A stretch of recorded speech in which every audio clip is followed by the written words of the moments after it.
Hello friends, നമ്മുടെ പുതിയ വീഡിയോയിലേക്ക് എല്ലാവർക്കും സ്വാഗതം. ഞാൻ ലക്ഷ്മി. എല്ലാവരും സുഖമായിട്ടിരിക്കണമെന്ന് വിശ്വസിക്കുന്നു. ഇന്ന് ഞാൻ വന്നിരിക്കുന്നത് നമ്മുടെ കോപ്പർ ബോട്ടം പാത്രം അല്ലെങ്കിൽ കോപ്പർ വെസൽസ് ഒക്കെ എങ്ങനെ എളുപ്പം ക്ലീൻ ചെയ്യുന്നതാണ്. അപ്പോൾ നമുക്ക് എളുപ്പം തന്നെ വീഡിയോയിലേക്ക് പോകാം.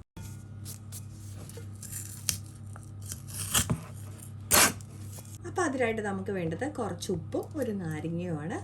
അപ്പോൾ ഞാൻ നമ്മുടെ നാരങ്ങയുടെ പീസ് ഒന്ന് ഉപ്പിലൊന്ന് മുക്കി എടുത്തിട്ടുണ്ട്. നമുക്കിനൊന്ന് തേച്ച് കാണിച്ചു തരാം.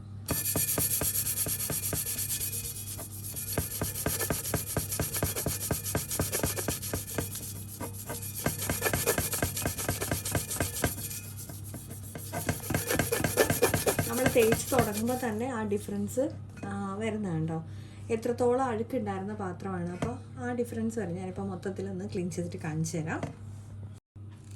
ഇപ്പോൾ കണ്ടോ, നല്ല ഡിഫറൻസ് ഇല്ലേ നമ്മുടെ ഈ സൈഡും തമ്മിൽ. അപ്പോൾ ഞാൻ ഫുള്ളായിട്ടൊന്ന് നന്നായിട്ടൊന്ന് തേച്ചതിന് ശേഷം കാണിക്കാം കേട്ടോ.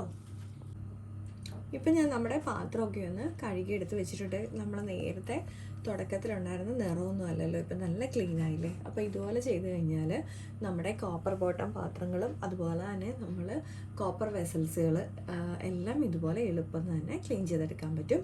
അപ്പോൾ നമ്മുടെ ഇന്നത്തെ കുഞ്ഞു വീഡിയോ എല്ലാവർക്കും ഇഷ്ടപ്പെടുന്നുണ്ടെങ്കിൽ തീർച്ചയായിട്ടും ഒന്ന് ലൈക്ക് ചെയ്യാനും ഷെയർ ചെയ്യാനും കമൻറ്റ് ചെയ്യാനും സബ്സ്ക്രൈബ് ചെയ്ത് സപ്പോർട്ട് ചെയ്യാനും മറക്കല്ലേ. അടുത്ത വീഡിയോയിൽ വീണ്ടും കാണാം.